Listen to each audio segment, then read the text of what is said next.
Welcome back to our channel. నేను మీ Kavya. So కవిత వ్యాఖ్యలు ఈ మధ్య చాలా వివాదాస్పదంగా కాంట్రవర్సీగా ఆమెనే తిట్టించుకునే రకంగా ఉంది. సో ఈ అందరూ కూడా తెలిసిందే. మళ్ళీ కవిత ఏం మాట్లాడింది అంటే ఇవాళ మాట్లాడడం కాదు, చాలా సాఫ్ట్గా స్పందించింది. ఆ సాఫ్ట్గా స్పందించింది ఎవరిపైన తెలుసా?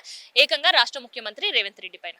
సో ఆమె స్పందించిన తీరు అందరికీ అర్థమయ్యే సిచ్యువేషన్స్ అయితే కనిపిస్తున్నాయి. ఎందుకంటే బీఆర్ఎస్ ఎమ్మెల్యేలగానే టార్గెట్లా ప్రజలలో వేయడం, మమేకమేయడం, జాగృతి ప్రజల బాట అని చెప్పడం, ఇవన్నీ కూడా కవితను చూస్తున్నాం. సో జాగృతి కవిత బాటలో ఎక్కడ కూడా బీఆర్ఎస్ ఎమ్మెల్యేల పైన కవిత ఇంత సాఫ్ట్ గా స్పందించిన పరిస్థితులు లేవు. నిజంగా వాళ్ళు కబ్జాలు చేసిర్రా, పని చేసిర్రా, చేయలేదా అనేది ప్రజల కంటే కూడా, ఆ నియోజకవర్గ ప్రజలు కావచ్చు, బయట ఉండే ప్రజల కంటే కూడా కవితకే ఎక్కువ తెలుసు. ఎందుకంటే వాళ్ళతో ఉండే అటాచ్మెంట్ 10 సంవత్సరాల పాటు కవిత వాళ్ళతోటే జర్నీ చేసింది కాబట్టి. కానీ ఇక్కడ ముఖ్యమంత్రితో కవిత జర్నీ చేయలేదు, ఒక ప్రతిపక్ష హోదాలనే ఉండే. ఇప్పుడు అధికార పక్షంలో ఉన్నాడు కాబట్టి ముఖ్యమంత్రి పెద్దగా ఆయనతో ఆమెకి విషయాలు ఏవి తెలియకపోయినా కూడా ఎప్పుడూ ముఖ్యమంత్రి నిలదీసిన సందర్భం లేదు. బీఆర్ఎస్ ఎమ్మెల్యేల కబ్జాల గురించి కావచ్చు, లేదంటే పనితీరు గురించి, అండ్ పక్కన ఉండే ఎంపీల గురించి, బీజేపీ ఎంపీల గురించి అంత ఘాటైన విమర్శలు చేసే కవిత ఇవాళ ఒక చారిత్రక నిర్ణయంగా, అండ్ దాంతోపాటు ఓయూలో ఎన్నడూ ఏ ముఖ్యమంత్రి అడుగు పెట్టలేడు కాబట్టి రేవంత్ రెడ్డి అడుగుపెట్టి చాలా గొప్ప పని చేసిండని కావచ్చు.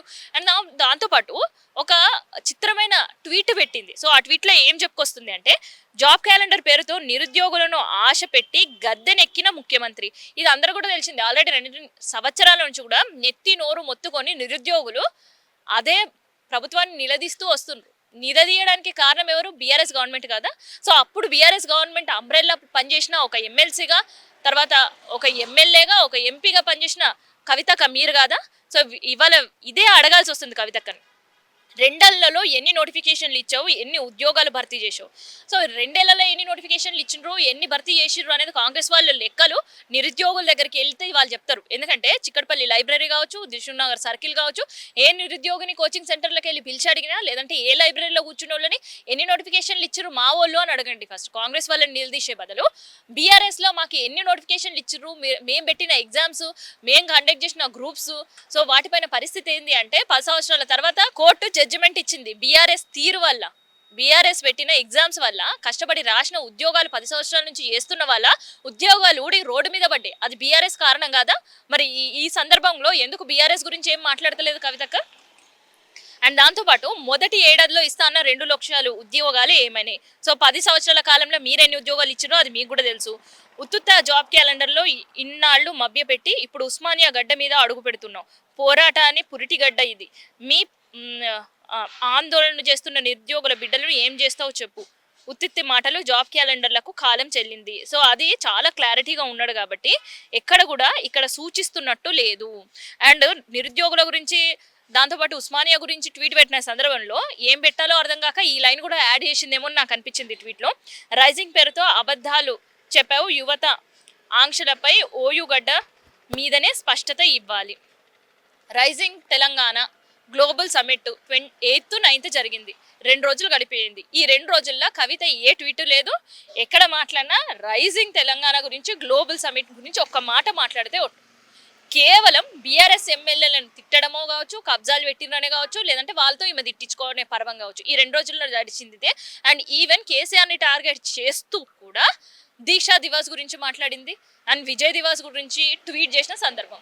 సో ఇవన్నీ పక్కన పెడితే ఇవాళ ఓయూకి వెళ్ళిన రేవంత్ రెడ్డికి చాలా బాగా వెళ్తున్నావు అని అప్రిషియేషన్ చేస్తున్నట్టుంది తప్ప ఎక్కడ కూడా నిరుద్యోగుల గురించి కావచ్చు, ఓయూ గురించి కావచ్చు, లేదంటే జాబ్ క్యాలెండర్ గురించి కావచ్చు, ఎక్కడ కూడా గట్టిగా విమర్శించిన పరిస్థితి కవిత లేదు. సో ఇప్పుడు కూడా అదే ధోరణిలో ఎవరైనా ఇంకా ట్వీట్ పెట్టలేదు అని అడుగుతారే అనుకుందాం, లేదంటే బయట జాగృతి కార్యకర్తల కోసం పెట్టిందో, ఎందుకు పెట్టిందో తెలియదు, కానీ మొత్తానికైతే ఒక ట్వీట్ అయితే వదిలిందనమాట. సో ఈ ట్వీట్ పసలేని, సప్పని, అండ్ దాంతోపాటు ఎటువంటి విమర్శలు లేనిది వెల్కమ్ టు ఓయూ అని ఇండైరెక్ట్గా చెప్తున్నట్టే కనిపిస్తుంది తప్ప ఎటువంటి విమర్శలు లేకుండా పెట్టింది. అయితే ఇక్కడ మనం ఇంకొకటి గమనించాలి.